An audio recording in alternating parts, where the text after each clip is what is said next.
Pour aider la réussite Bezrat Hashem au Shlom Bayit de Eva Chava Bat Joël Yael. Elle et son mari Bezrat Hashem Bekarov, beaucoup de bonnes nouvelles, amen ve amen. Chers amis, j'aimerais vous raconter une histoire qui m'a beaucoup marqué. Récemment, j'ai parlé à un très grand rave, un Admor, qui habite en Israël et que je connais très bien. Et on discutait de certains points. À un moment donné, il m'a raconté quelque chose. Il m'a dit, écoute, il y a quelqu'un qui est venu me voir. Et moi, bien évidemment, j'ai un mikvé, entre autres. C'est un Admor qui a des chassidim, mais qui a un Beth Knesset, et entre autres, il a un mikvé. Il dit, quelqu'un est venu me voir, il m'a dit, écoutez, quand je vais tremper mes ustensiles, vous savez qu'on doit tremper des ustensiles dans un mikvé, est-ce que je dois payer les 8 shekels que ça coûte l'entrée au mikvé ou pas?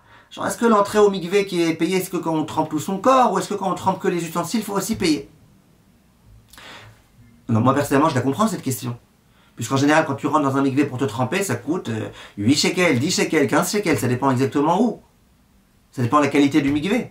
Quand tu vas tremper des ustensiles, en général, soit on te dit c'est 1 shekel, soit on te dit c'est 2 shekels, soit on te dit donnez combien vous voulez, mais on n'oblige pas à payer en général.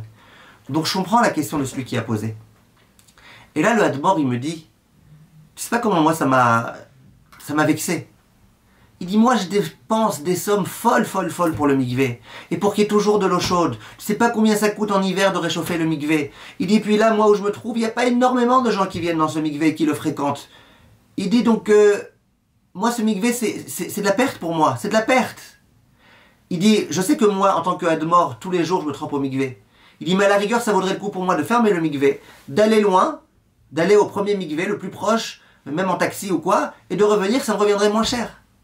Il dit, mais malgré tout, je tiens ce mikvé. Il dit, un jour, j'ai failli fermer ce mikvé. Et à un moment donné, j'ai eu une grave maladie.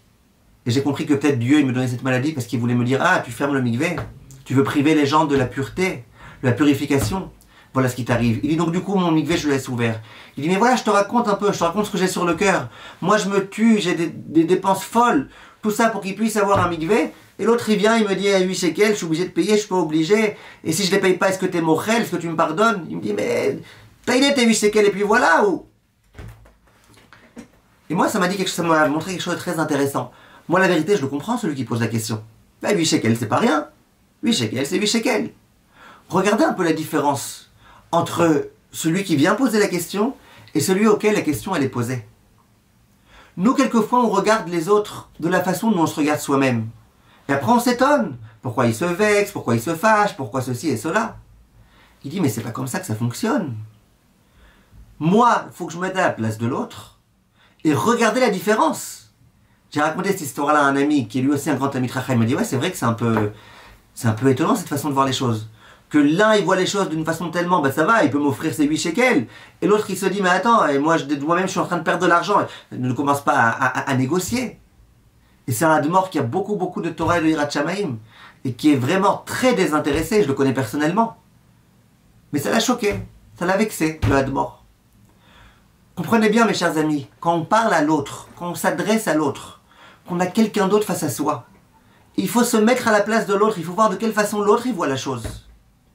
Et plein de fois, ça nous évitera de nous fâcher avec les autres, ça nous évitera de mal les juger, ça nous évitera plein de disputes, plein de choses qui sont complètement inverses à la volonté d'Akadosh Baruch Hu. Quant à mes chers amis, et à bientôt.